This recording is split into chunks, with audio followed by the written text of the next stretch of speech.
अरे नई बहू, सोकर उठी नहीं क्या? स्नान के लिए नदी पर जाना है। बड़ी भाभी, नहाने के लिए नदी पर? लेकिन यूं खुले में नहाते हुए कोई देख लेगा तो? हाँ सुधा, इस गांव में औरतें खुले में ही नहाती हैं। और वैसे भी गांव के लोगों को पता है कि जिस समय गांव की औरतें नदी पर नहाने जाती हैं, उस समय गांव के मर्द नदी के आसपास भी नहीं फटकते। अच्छा, अब देर मत करो, वैसे भी नदी किनारे इस समय सुनसान होता है। हम जल्दी से नहाकर आ जाएंगे। मालिनी और सुधा नदी पर नहाने के लिए जाती हैं। गांव की बहुत सी औरतें पहले ही नदी पर नहा रही थी। सुधा को बहुत शर्म आ रही थी। मालिनी भाभी, ये तो बहुत अजीब लग रहा है। अगर किसी ने हमें देख लिया तो हमारी इज्जत तो मिट्टी में मिल जाएगी। अरे काहे का शर्मा रही हो बहू रानी? हमें इतने साल हो गए, आज तक तो हमें किसी ने देखा नहीं, तो अब कौन देखेगा? चौधरी साहब से सब डरते हैं, इसलिए नदी किनारे कोई मर्द नहीं आता, सिर्फ औरतें ही नहाती हैं। सुधा को बहुत अजीब महसूस हो रहा था, पर वो करती क्या? मजबूरी में उसे मालिनी और बाकी के गांव की औरतों के साथ नदी में उतरना ही पड़ता है। बड़ी मुश्किल से सुधा नदी में नहाकर घर आती है। अब तो रोजाना ही वो मालिनी और बाकी की गांव की औरतों के साथ नदी पर नहाने लगी। धीरे धीरे जब सुधा को लगा कि सचमुच नदी के आसपास सिर्फ औरतें ही आती हैं, तो वो थोड़ी बेफिक्र हो गई। पर एक दिन जब सब बहुएं नदी पर नहा रही थी, मालिनी भाभी, लग रहा है कोई हमें देख रहा है। नहीं तो तुम्हारे मन का वहम है। लगता है तुम्हारा डर अभी तक नहीं गया है। चलो जल्दी से नहा लो, फिर घर चलते हैं। अगले दिन भी सुधा को ऐसा ही महसूस हुआ। मालिनी भाभी, मैं कह रही हूँ ना कि कोई है जो हमें देखता है। मुझे बार बार गलत महसूस नहीं हो सकता।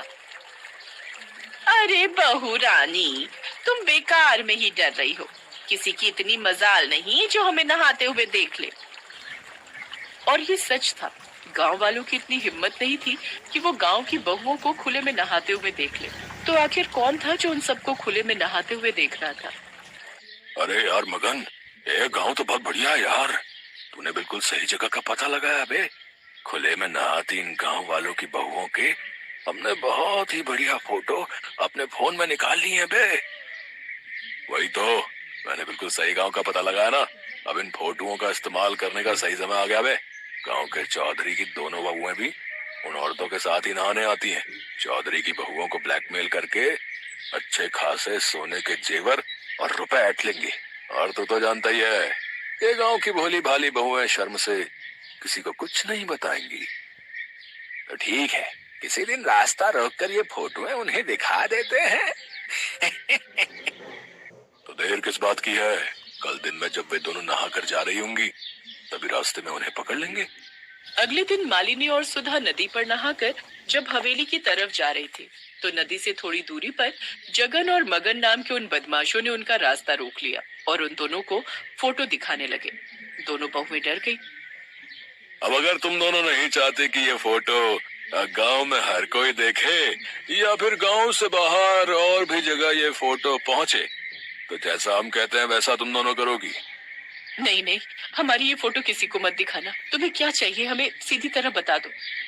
अगर तुम चाहती हो कि हम ये फोटो किसी को न दिखाएं और अपने फोन से हटा लें, तो कल दोपहर तक 2 लाख रुपए नकद और सोने के जेवर एक बैग में भरकर तुम दोनों हमें ला कर दोगी। उसके बाद हम यहाँ से चले जाएंगे। ठीक है, तुम चिंता मत करो, हम कल दोपहर तक तुम्हारी ये मांग पूरी कर देंगे। पर तुम तब तक ये फोटो किसी को नहीं दिखाओगे। मालिनी पूरी तरह घबरा चुकी थी। वो दोनों घर लौट आती हैं। मालिनी भाभी, हम ये गलत कर रहे हैं। अन्याय के सामने झुकना कायरता है। हम अन्याय को छूट दे रहे हैं। उन मुजरिमों को सजा मिलनी चाहिए। उनकी मांगे पूरी करके तो हम उन्हें और बढ़ावा दे रहे हैं। आज वो हमारे साथ ऐसा कर रहे हैं, कल किसी और के साथ करेंगे। ये सरासर गलत है भाभी। तो हम कर भी क्या सकते हैं सुधा? हमारी फोटो बदमाशों के पास है। हम ये बात किसी से नहीं कह सकते। बदमाश हमारी फोटो हर जगह दिखा देंगे। पर सुधा बहुत हिम्मत वाली थी। वो मालिनी को बिना बताए पुलिस स्टेशन पहुंचती है और वहां पर लेडी ऑफिसर को सारी बात बताती है। सुधा, तुम चिंता मत करो, मैंने ऐसे गुंडों को बहुत सीधा किया है। मैं जैसा कहती हूँ वैसा ही करना। सुधा पुलिस की मदद ले चुकी थी। अगले दिन वो मालिनी के साथ बदमाशों की बताई जगह पर पहुंचती है। गुंडे जैसे ही मालिनी और सुधा के पास आते हैं, तभी पुलिस भी वहां पहुंच जाती है। पुलिस को देखकर गुंडे घबरा जाते हैं। पकड़ लो इन गुंडों को। सीधी साधी गांव की औरतों को ब्लैकमेल करके उनके पैसे और जेवर की मांग करते हो। मैडम जी, ये वही गुंडे हैं जिनकी आसपास के गांव की पुलिस तलाश कर रही है। इन्होंने पहले भी कुछ गांव की औरतों को ऐसे ही ब्लैकमेल किया था। पुलिस के द्वारा गुंडों को पकड़ने की बात चौधरी के कानों तक पहुंचती है। उन्हें भी अपनी गलती का एहसास हो जाता है। चौधराइन, तुम सच कह रही हो, गलती मेरी ही है। मैं ही पुराने ख्यालों में जी रहा था। मैंने कभी इस ओर ध्यान ही नहीं दिया कि हमारी बहू बेटियों को किस चीज की सबसे ज्यादा जरूरत है। मैं वादा करता हूँ, इस गांव में हर घर में गुसलखाना होगा, ताकि फिर कभी किसी बहू बेटी के साथ ऐसा ना हो। सुधा, आज तुम्हारी हिम्मत की वजह से हम कितनी बड़ी मुसीबत से बच गए। भाभी, ये तो मेरा फर्ज था। मुझे खुशी है कि आज मैंने जो हिम्मत की, उस कारण इस गांव की बहुओं को अब खुले में नहीं नहाना पड़ेगा। गांव की इज्जत अब सुरक्षित रहेगी। वीरपुर गांव की औरतें सुधा की बहुत तारीफ करती हैं। आज हर घर में गुसलखाना था और गांव की औरतों ने भी अब खुले में नहाना बंद कर दिया था।